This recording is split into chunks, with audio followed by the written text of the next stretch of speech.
जय श्री राम मित्रों, जय माँ भवानी। आप सभी का हृदय से स्वागत है रामायण राम कथा में। राम कथा सुनने और देखने वाले मेरे सभी प्रियजनों को मेरा कोटि कोटि प्रणाम। सभी माताओं, बड़े बुजुर्गों को मेरा कोटि कोटि प्रणाम। सभी साधु संतों, ऋषि मुनियों के चरणों में मेरा कोटि कोटि प्रणाम। जय जय सीताराम।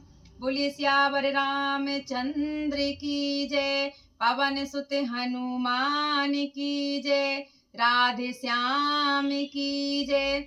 गौ माता की जय। गौरा मात की जय। भोलेनाथ की जय। संत समाज की जय। जय जय सीताराम। धर्म की जय हो, अधर्म का विनाश हो, प्राणियों में सद्भावना हो, विश्व का कल्याण हो, भगवान का अवतार हो। गौ माता की जय, भारत माता की जय। हर हर महादेव।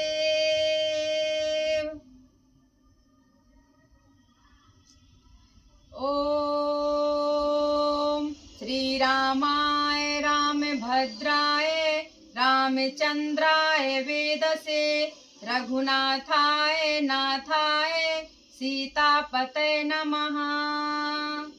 ओम वक्रतुंड महाकाय सूर्यकोटि समप्रभा निर्विघ्नं कुरु मे देव सर्वकार्येषु सर्वदा।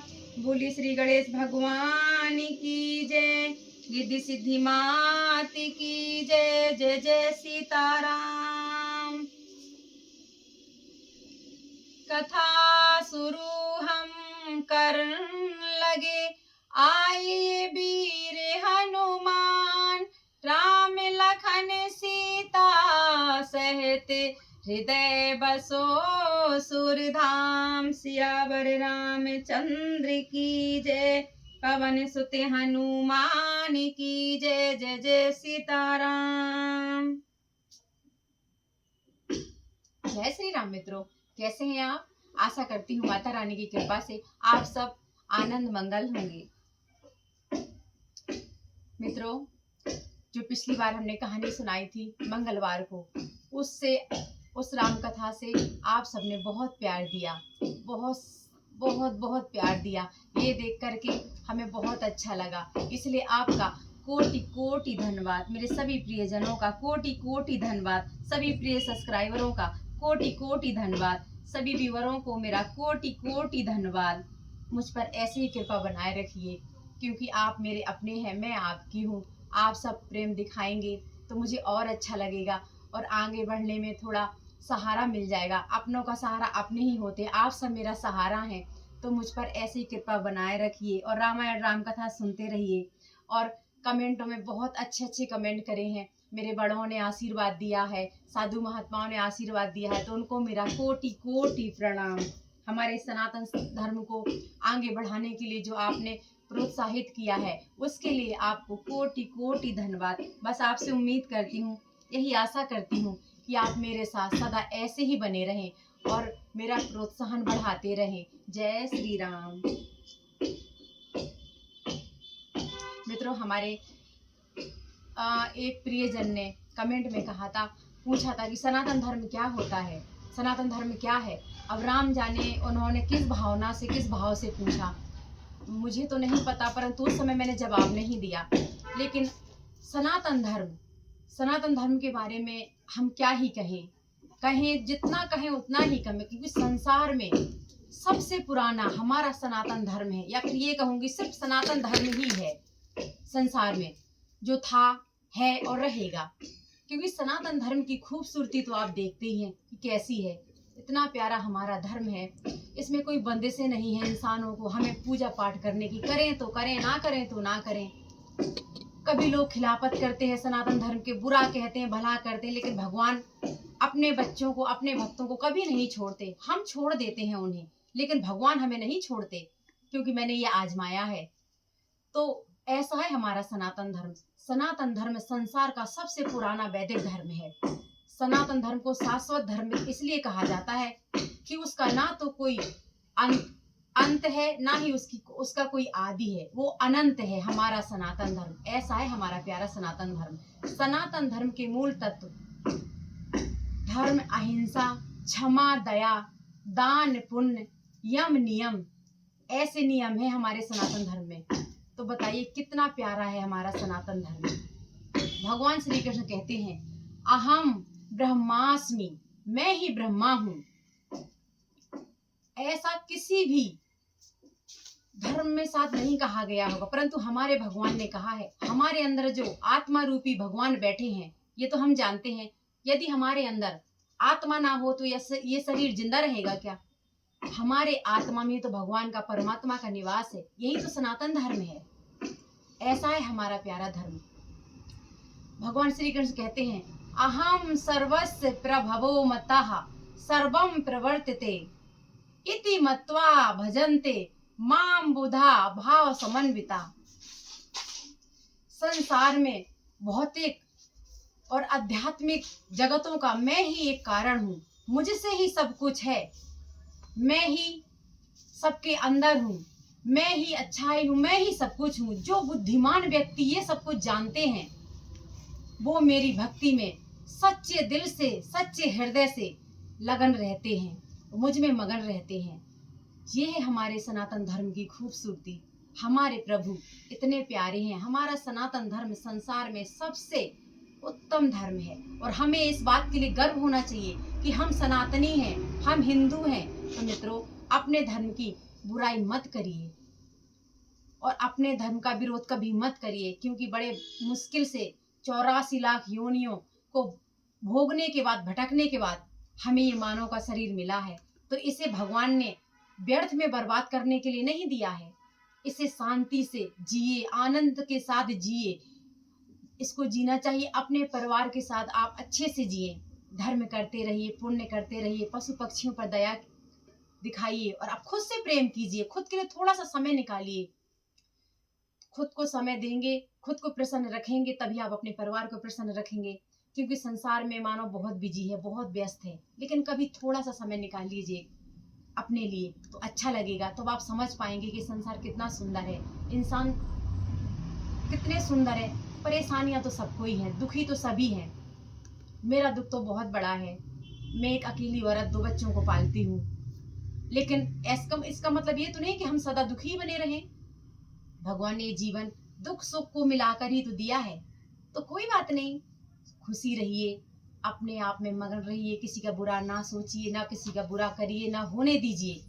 यही मानव का धर्म है, यही मानव का जीवन है। तो मित्रों, अगर कुछ बुरा कहा हो या अज्ञान बस कुछ कह दिया हो तो मुझे अपना मान करके, मूर्ख मान करके क्षमा कर दीजिए, क्योंकि आप मेरे अपने हैं, मैं आपकी हूँ। जय जय सीताराम। मित्रों, अब आइए श्री राम कथा रामायण का शुभारंभ करते हैं। और मित्रों, थोड़ा सा टाइम निकाल लीजिए। इस बार मैं आपके लिए और मेरे प्यारे बच्चों और मेरे बड़े बुजुर्गों, मेरी माताओं जो कहानी सुनते हैं श्री रामायण के सुनने के बाद, राम कथा के सुनने के बाद, तो कहानी अवश्य सुनिए, क्योंकि आज की कहानी बहुत प्यारी सी है। तो आइए मित्रों, हम अपनी श्री रामायण जी का शुभारंभ करते हैं।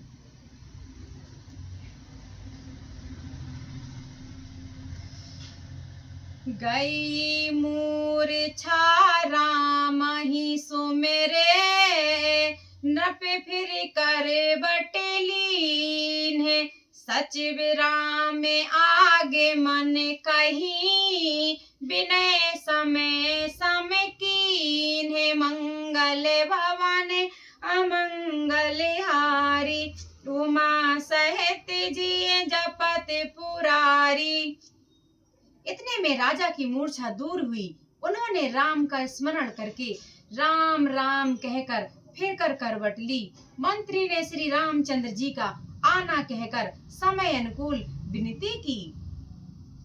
आवे निपे अकानी राम पगुधारे, धरि धीरज तब नयन उघारे।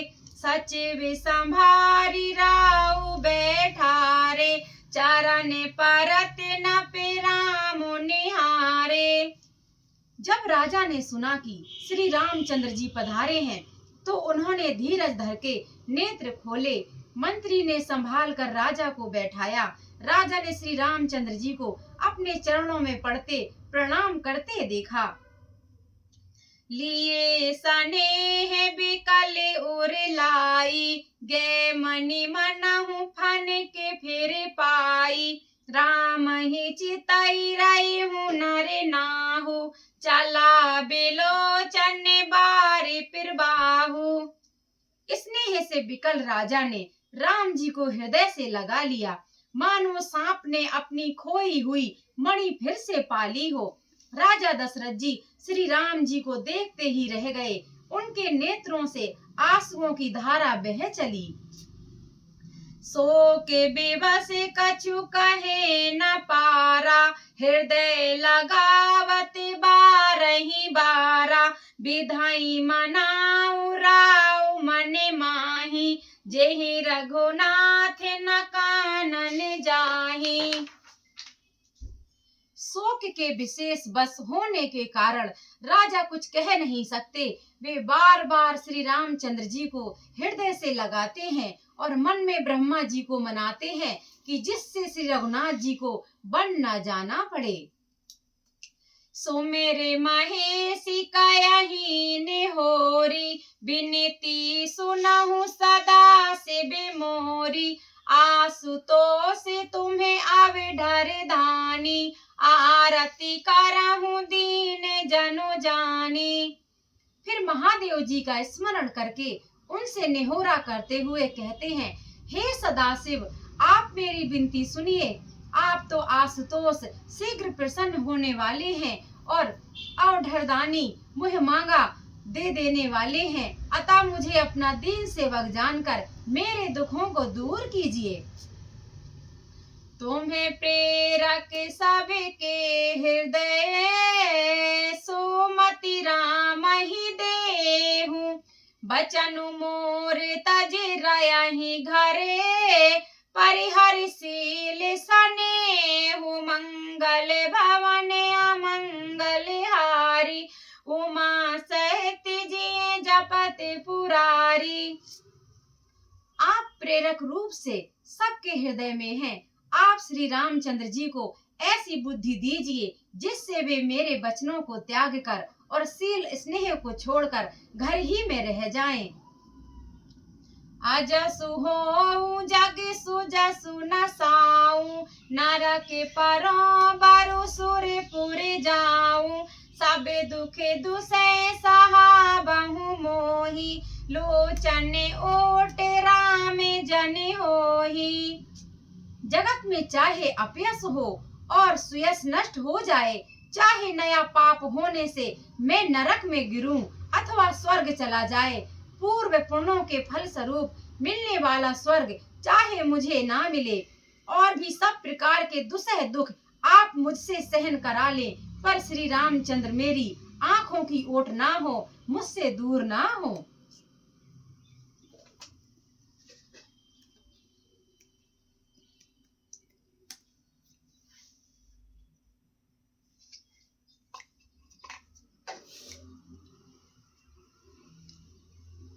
अस मन गुनाई राउ नहीं बोला, पीपर पात सर से मनु डोला। रघुपति पिता ही प्रेम बस जानी, पुनि कछु कयहि मातु अनुमानी। राजा मन ही मन इस प्रकार विचार कर रहे हैं, बोलते नहीं। उनका मन पीपल के पत्ते की तरह डोल रहा है। श्री रघुनाथ जी ने पिता को प्रेम के बस जानकर और यह अनुमान करके कि माता फिर कुछ कहेंगी तो पिताजी को दुख होगा। देश काल आवे सारे अनुसारी, बोले बचन विनीत बिचारी। तात कयहूं कछु करहूं ढिठाई, अनुचित क्षमावे जान लरकाई। देश काल और अवसर के अनुकूल विचार कर विनीत वचन कहे, हे तात, मैं कुछ कहता हूँ, यह ढिठाई करता हूँ, इस अनुचित को मेरी बाल अवस्था समझकर आप क्षमा कर दीजिएगा। अति लघु बात लागे दुख पावा, काहू न मोहि कहीं प्रथम जनाबा। देखे गोसाई ही पूछऊं माता, सुने प्रसंग भय शीतल गाता। इस अत्यंत तुच्छ बात के लिए आपने इतना दुख पाया, मुझे किसी ने पहले यह कहकर यह बात नहीं जनाई। स्वामी, आपको इस दशा में देखकर मैंने माता से पूछा। उनसे सारा प्रसंग सुनकर मेरे सब अंग शीतल हो गए, मुझे बड़ी प्रसन्नता हुई। मंगल समय स्नेह बसे, सोच परिहरिउ तात। आय सुदेयउ हरस हिये, कहीं पुल के प्रभु गात। मंगल भवन अमंगल हारी, उमा सहित जिय जपत पुरारी। हे पिताश्री, इस मंगल के समय स्नेह बस होकर सोच करना छोड़ दीजिए और हृदय में प्रसन्न होकर मुझे आज्ञा दीजिए। यह कहते हुए प्रभु श्री रामचंद्र जी सर्वांग पुलकित हो गए। धन्य जन्म जगती तलितासु, पितहि प्रमोद चरित सुन जासु। चार पदारथ कर तलिता के, प्रिय पितु मातु प्राण सम जाके।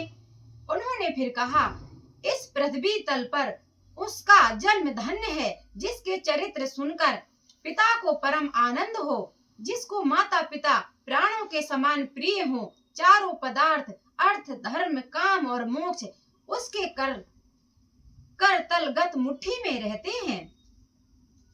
आय सुपाली जन्म फल पाई, एहू बेगहि हो रजाई। विदा मातु सन्या बहु मांगी, चलयहु बनहि बहुर पग लागी। आपकी आज्ञा पालन करके और जन्म का फल पाकर मैं जल्दी ही लौट आऊंगा, अतः कृपया आज्ञा दीजिए। माता से विदा मांग आता हूँ, फिर आपके पैर लगकर प्रणाम करके वन को चलूंगा। अस कही राम गवनु तब कीन्हा, भूप शोक बस उतरु न दीन्हा। नगर व्यापी गई बात सुतीछी, छुअत चढ़ी जनु सब तन बीछी। ऐसा कहकर तब श्री रामचंद्र जी वहां से चल दिए। राजा ने शोक बस कोई उत्तर नहीं दिया। वह बहुत ही तीखी अप्रिय बात नगर भर में इतनी जल्दी फैल गई, मानो डंक मारते ही बिच्छू का विष सारे शरीर में चढ़ गया हो। सुने भय बिकल सकल नर नारी, बेल बिटप जिम देख दवारी। जो जह सुनाई धुनाई सिर सोई, बड़ बिसाधु नहीं धीरज होई। इस बात को सुनकर सब स्त्री पुरुष ऐसे व्याकुल हो गए जैसे दावानल वन में आग लगी देखकर बेल और वृक्ष मुरझा जाते हैं।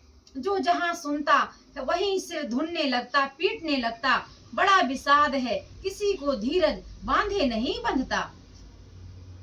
मुख सुखाहि लोचन स्त्र वही, शोक न हृदय समाई। मनहु करुण रस कटकई, उतरी अवध बजाई। मंगल भवन अमंगल हारी, द्रवहु सुदशरथ अजिर बिहारी। सबके मुख सूख जाते हैं, आंखों से आंसू बहते हैं, शोक हृदय में नहीं समाता। मानो करुणा रस की सेना अवध पर से डंका बजाकर उतर आई हो। मिले ही माझ विधि बात बिगारी, जह तह देहि के कही गारी। यही पापी नहीं बूझ का परेऊ, छाई भवन पर पावक धरेऊ। सब मेल मिल गए थे, सब संयोग ठीक हो गए थे। इतने में ही विधाता ने बात बिगाड़ दी। जहां तहां लोग कैकई को गाली दे रहे हैं, इस पापिनी को क्या सूझ पड़ा जो इसने छाए घर पर आग लगा दी। निज करे नयन काढ़ी चह दीखा, डारी सुधा बिसु चाहत तीखा, कुटिल कठोर कुबुध अभागी, भई रघुवंश बेनु बने आगी।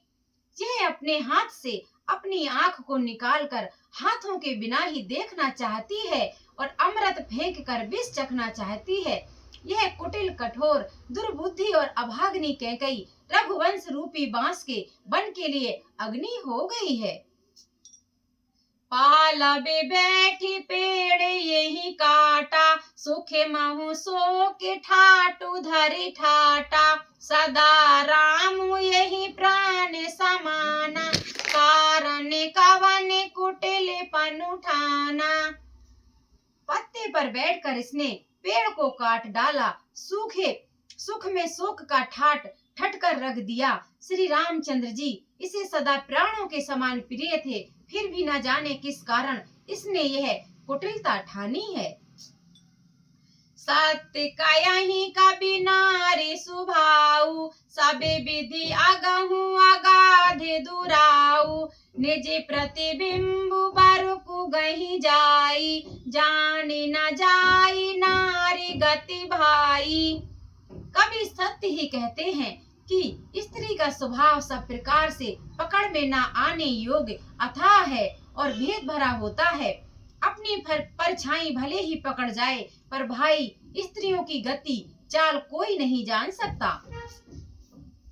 काहे न पावक जारी सके, का न समुद्र समाई, का न करे अबिला प्रबले, केहि जग कालु न खाई, मंगल भवन अमंगल हारी, द्रवहु सो दशरथ अजिर बिहारी। आग क्या नहीं जला सकती, समुद्र में क्या नहीं समा सकता, अबला कहाने वाली प्रबल स्त्री जाति क्या नहीं कर सकती, और जगत में काल किसको नहीं खा सकता।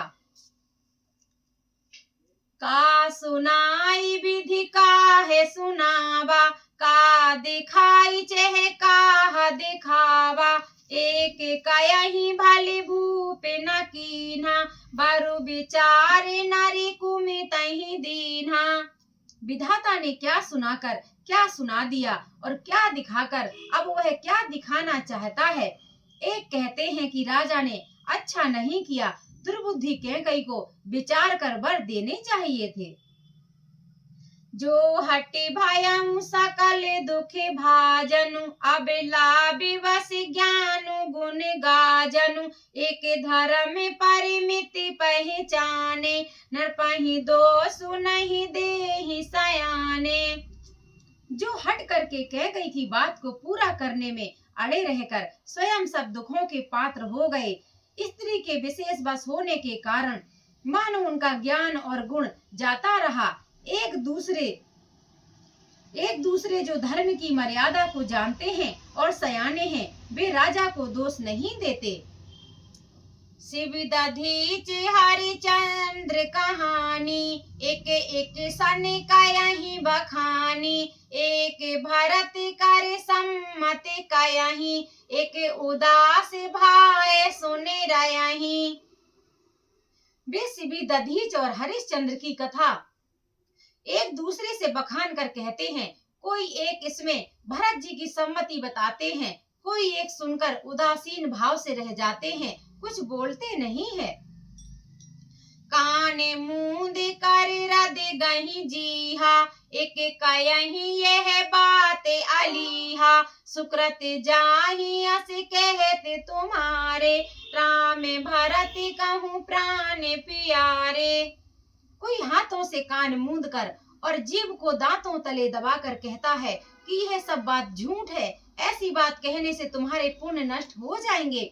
भरत जी को तो श्री रामचंद्र जी प्राणों के समान प्यारे हैं।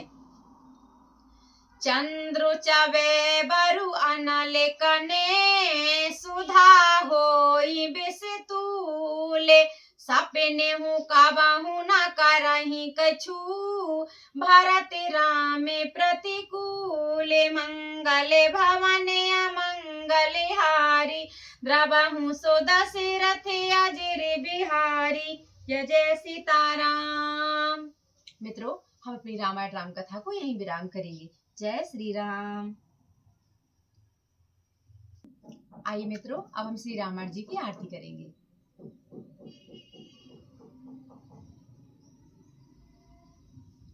आरती श्री रामायण जी की, कीरति कलित ललित सिया पी की, गावत ब्रह्मादिक मुनि नारद, वाल्मीकि विज्ञान विशारद, सुख सनकादि शेष अरु सारद, बरन पवन सुत कीरतनी की। आरती श्री रामायण जी की, गावत वेद पुराण अष्टदश छौ, शास्त्र सब ग्रंथन को रस, मुनि जन धन संतन को सर्वस सार अंश, सम्मति सभी की। आरती श्री रामायण जी की, गावत संतति शंभु भवानी, अरु घट संभव मुनि विज्ञानी, व्यास आदि कवि वर्ज बखानी, कागे भुसुंड गरुड़ के ही की। आरती श्री रामायण जी की, कलिमल हरण विषय रस फीकी, सुभाग सिंगार मुक्ति जुबिती की, दलन रोग भाव मूर अमी की, ताते माते सब विधि तुलसी की। आरती श्री रामायण जी की, कीरति कलित ललित सिया पी की। बोले सियावर रामचंद्र की जय, पवन सुत हनुमान की जय। जय जय सीताराम।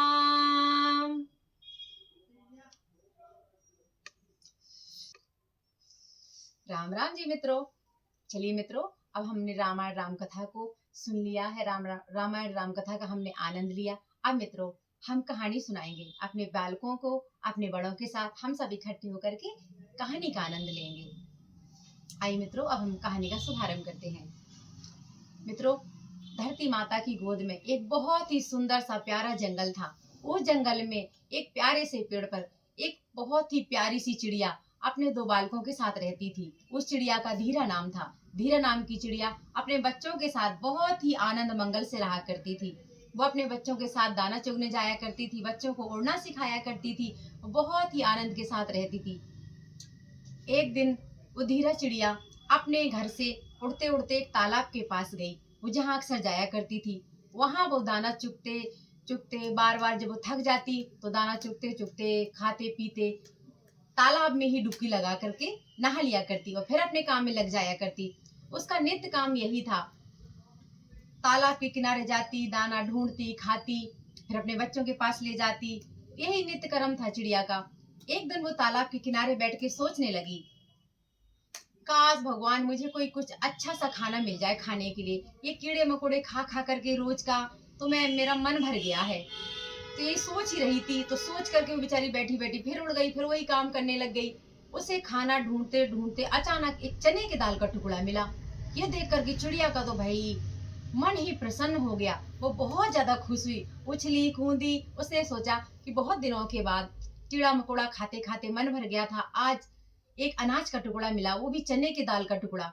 वो उसे लेकर के तालाब के किनारे एक खूंटे पर, जो लकड़ी का खूंटा होता है ना, उस पर जाकर के बैठ गई और मन में सोचने लग गई कि चलो आज बच्चों के साथ अच्छे से भोजन करूंगी। ये सोच करके वो सोची, एक बार मन में सोचने लगी, चलो एक बार घर जाने से पहले स्नान करके आती हूँ तालाब में। तो वो बेचारी अपने चने की दाल के टुकड़े को खूंटे के ऊपर रख करके स्नान करने चली गई तालाब में। वो तालाब में गई, डुबकी लगा करके वापस आई। उसने देखा तो उस धीरा चिड़िया के जो उसने वहां पर चने का टुकड़ा रखा था वहां से गायब था।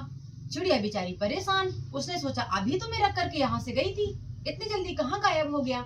उसने इधर उधर देखा परंतु उसे कहीं ना मिला। उसने खूंटा से पूछा खूंटा भाई, क्या तुमने मेरा चने का दाल का टुकड़ा देखा? खूंटा कुछ नहीं बोला। चिड़िया बार बार पूछती रही, परंतु खूंटे ने कोई जवाब नहीं दिया। और फिर धुतकार के खूंटा बोला, चल यहाँ से, क्या मैं यही तेरा काम करने के लिए बैठा हूँ? क्योंकि वो खूंटा चिड़िया की रोज सारी हरकतें देखता रहता था और वो जलता था। वो ईर्ष्यालु, थोड़ा झगड़ालू टाइप की जो होते हैं ना, वैसे ही खूंटा का थोड़ा स्वभाव खराब था। परंतु खूंटा ने उसे डांट करके भगा दिया, चिड़िया को उसके चने के दाल का टुकड़ा नहीं दिया। चिड़िया बेचारी उदास होकर के वहां से उड़ गई। उड़ते उड़ते वो बढ़ई के पास पहुंची। बढ़ई से बोली, बढ़ई बढ़ई खूंटा चीरो, खूंटे में दाल है, क्या खाऊं क्या पीऊं, क्या अपने घर ले जाऊं? बढ़ई ने जब ये सुना, उसके तो पल्ले नहीं बैठा कुछ। एक चिड़िया की बातें भला कौन सुनेगा? उसने उसे डांट करके भगा दिया। अब चिड़िया वहां से उड़ती उड़ती राजा के पास पहुंची। राजा जी से बोली, राजा की राजसभा में दरबार में पहुंची।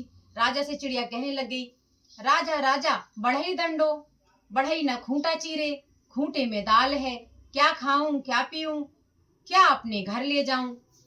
राजा ने सोचा ये चिड़िया मुझे आदेश दे रही है, इसकी इतनी हिम्मत। और उसके दरबारियों ने चिड़िया को डांट डपट करके भगा दिया। बेचारी उदास चिड़िया वहां से उड़ते उड़ते रानी के कक्ष में गई। वो रानी से बोली, रानी रानी राजा छोड़ो, राजा ना बढ़ई दंडे, बढ़ई ना खूंटा चीरे, खूंटा में दाल है, क्या खाऊं क्या पीऊं, क्या अपने घर ले जाऊं? रानी ने इतनी बात सुनी तो वो चिड़िया से कहने लगी, अरे मूर्ख चिड़िया, तेरे लिए क्या मैं अपने पति को छोड़ दूं? चल भाग यहाँ से। बेचारी उदास चिड़िया रानी के पास से भी उड़ करके चली आई। अब उड़ते उड़ते वो सांप के पास पहुंची।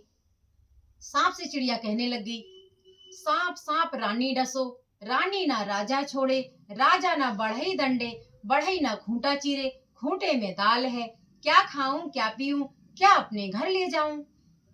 सांप बोला, लो भाई, यही काम के लिए तो बैठा हूं कि ये आए और हमसे कहें कि हम किसी को काटे डस ले तो हम जाकर के चले जाएं। सांप ने भी डांट कर बेचारी चिड़िया को वहां से भगा दिया। चिड़िया उदास मन से उड़ते उड़ते लाठी के पास गई। लाठी से बोली, लाठी लाठी सांप मारो, सांप ना रानी डसे, रानी ना राजा छोड़े, राजा ना बढ़ई दंडे, बढ़ई ना खूंटा चीरे, खूंटे में दाल है, क्या खाऊं क्या पीऊं, क्या अपने घर ले जाऊं? लाठी के पल्ले कहाँ ये बात पड़ने वाली थी। उसने भी उसे डरा धमका कर वहां से भगा दिया। अब बेचारी उदास चिड़िया उड़ते उड़ते अग्नि देवता के पास पहुंची। अब वो आग से बोली, आग आग लाठी जारो, लाठी ना सांप मारे, सांप ना रानी डसे, रानी ना राजा छोड़े, राजा ना बढ़ई दंडे, बढ़ई ना खूंटा चीरे, खूंटे में दाल है, क्या खाऊं क्या पीऊं, क्या अपने घर ले जाऊं? आग ने भी उसकी बात अनसुनी करके उसको भगा दिया। उदास चिड़िया बेचारी उड़ते उड़ते पानी के पास पहुंची। पानी से भी उसने यही मिन्नतें की। बोली, पानी पानी आग बुझाओ, आग ना लाठी जारे, लाठी ना सांप मारे, सांप ना रानी डसे, रानी ना राजा छोड़े, राजा ना बढ़ई दंडे, बढ़ई ना खूंटा चीरे, खूंटे में दाल है, क्या खाऊं क्या पीऊं, क्या अपने घर ले जाऊं? पानी ने भी उसकी ये बात अनसुनी करके उसको भगा दिया। बेचारी उदास चिड़िया बहुत थक गई थी इतने सारे लोगों के पास जाते जाते।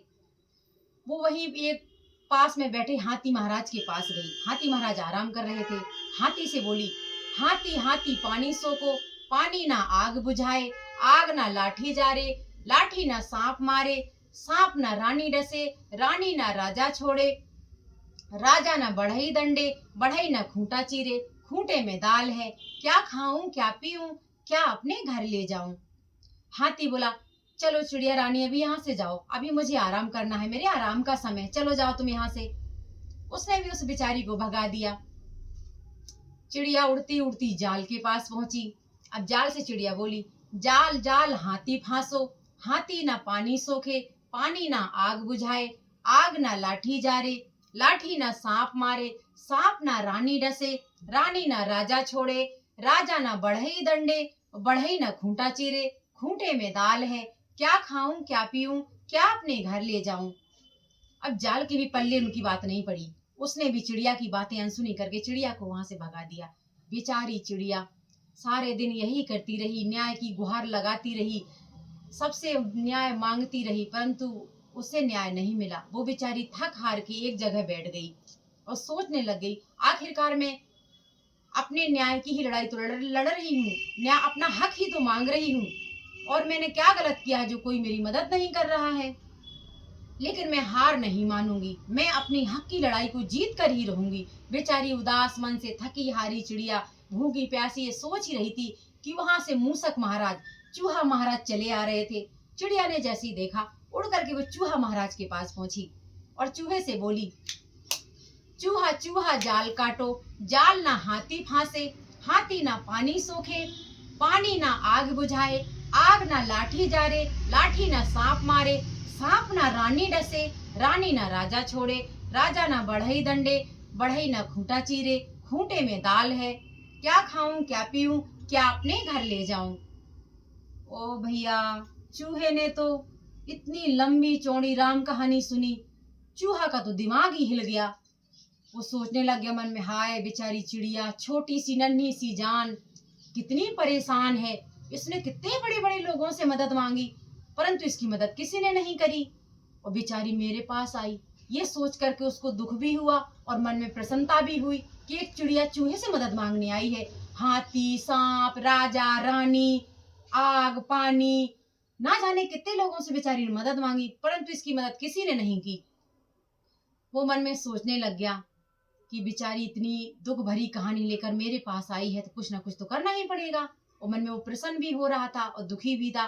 बेचारा चूहा चिड़िया की दुख भरी कहानी सुनकर दुखी हो गया और चिड़िया से बोला, चिंता ना कर बहन, धीरा चिड़िया, तू चिंता मत कर, मैं मदद करूंगा तेरी, तू चिंता मत कर।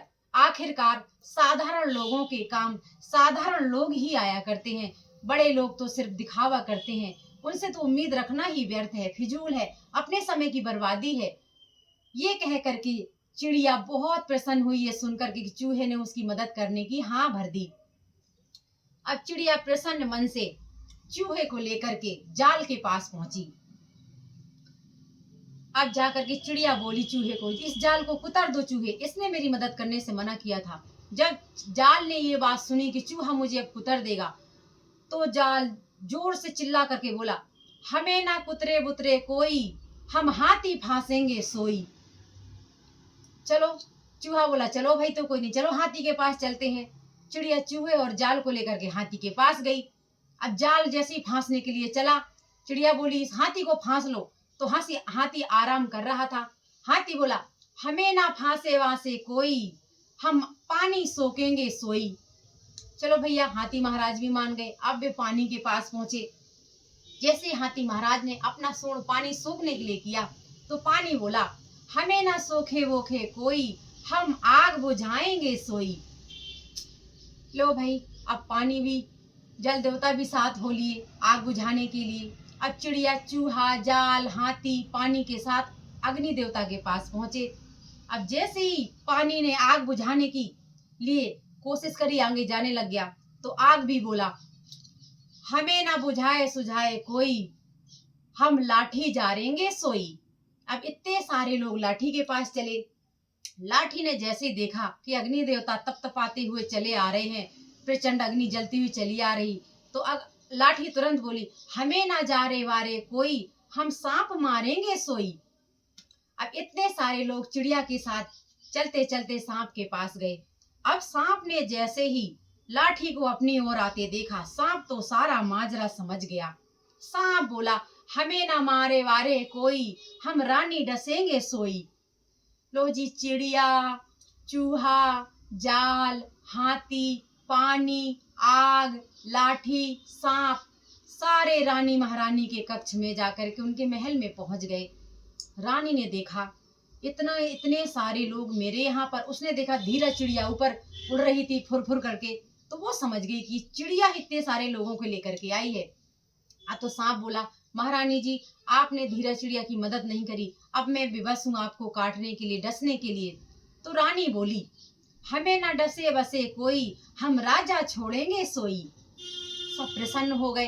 अब सारे लोगों को लेकर के रानी राजा साहब के राजसभा में पहुंची, और महाराज ने जब देखा कि रानी के साथ इतने पशु पक्षी किस बात के लिए आए हैं, उसने भी चिड़िया को उड़ते हुए देखा, तो उसने पूछा कि क्या मामला है, यहाँ सब आप यहाँ पर क्यों आई है रानी। इन सबको लेकर के। तो महारानी बोली, महाराज मैं आपको छोड़ने में विवश हूँ, क्योंकि आपने एक चिड़िया को न्याय नहीं दिया। ये चिड़िया आपके सभा में आई थी, आपके दरबार में न्याय मांगने आई थी। इस चिड़िया की आपने मदद ना करके बहुत बुरा किया है, इसलिए मैं अब विवश हूँ आपको छोड़ने के लिए, मुझे आपको छोड़ना ही पड़ेगा। ज्यों राजा ने ये बात सुनी, राजा तो लाल पीला हो गया और मन ही मन में डर गया कि अगर मैंने न्याय नहीं करा तो अब तो रानी मुझे छोड़ देगी। भला किसी की पत्नी किसी पति को छोड़ने की धमकी दे तो बेचारा डर ही जाएगा। ये सुनकर राजा बोला रानी से, हमें ना छोड़े बोड़े कोई, हम बढ़ई दंडेंगे सोई। चिड़िया सारे समाज को लेकर के, राजा रानी हाथी घोड़ा सबको लेकर के बढ़ई के पास पहुंची। राजा बहुत गुस्से में था, इतनी बड़ी बात उसकी महारानी ने बोल दी, कौन भला गुस्सा नहीं होगा। अब सब के सब तमतमाते हुए अपने यहाँ से पूरी जोर शोर से बढ़ई के पास गए। बढ़ई ने जैसे देखा कि इतनी लंबी सभा, राजा महाराजा रानी साहिबा चिड़िया हाथी सबके सब आ रहे हैं, बढ़ई सारा का सारा माजरा झटे से समझ गया और भागता हुआ दौड़ता हुआ हाथ जोड़ के महाराजा के सामने बैठ गया और बोला महाराजा हमें ना दंडे वंडे कोई, हम खूंटा चीरेंगे सोई। अब महाराज बोले, चलो तुम्हारा भला इसी में है कि चिड़िया को न्याय दिलाना ही है, उसके लिए कुछ भी करना पड़ जाए। बढ़ई ने लंबी चौड़ी या भारी आरी, आरी होती ना मित्रों जिससे हम लकड़ी चीरते हैं, दांत दांत होते हैं जिसके लोहे की, वो उसने उठाई। अब तालाब के किनारे सब के सब चिड़िया सबको लेकर के पहुंच गई। अब खूंटा ने जैसे ही देखा कि तालाब पे तो कोई आता ही नहीं था, आज तो पूरी की पूरी सभा समाज आ गया, वो सारा मामला समझ गया। चिड़िया खूंटे के सर पे ही उड़ती मंडराती रही। अब उन्होंने कहा राजन की, इस खूंटा को चीर दो तुम, इसी के अंदर चिड़िया का है ना दाल का दाना है, चिड़िया इतनी परेशान इसी के कारण हुई है। जैसे ही खूंटा ने देखा कि बढ़ई महाराज या लंबी सी आरी लेकर के हमें चीरने के लिए आए, आज तो हमारे टुकड़े टुकड़े हो ही जाने हैं, खूंटा चीखता चिल्लाता हुआ बोला, हमें ना महाराज चीरे वीरे कोई, हम दाना देंगे सोई। ओ भैया खूंटा ने चिड़िया का दाना दे दिया। चिड़िया ने जैसे ही दाना देखा वो बहुत ही खुश हुई, उसने दाने को अपनी चोंच में दबाया और सभी का शुक्रिया अदा किया।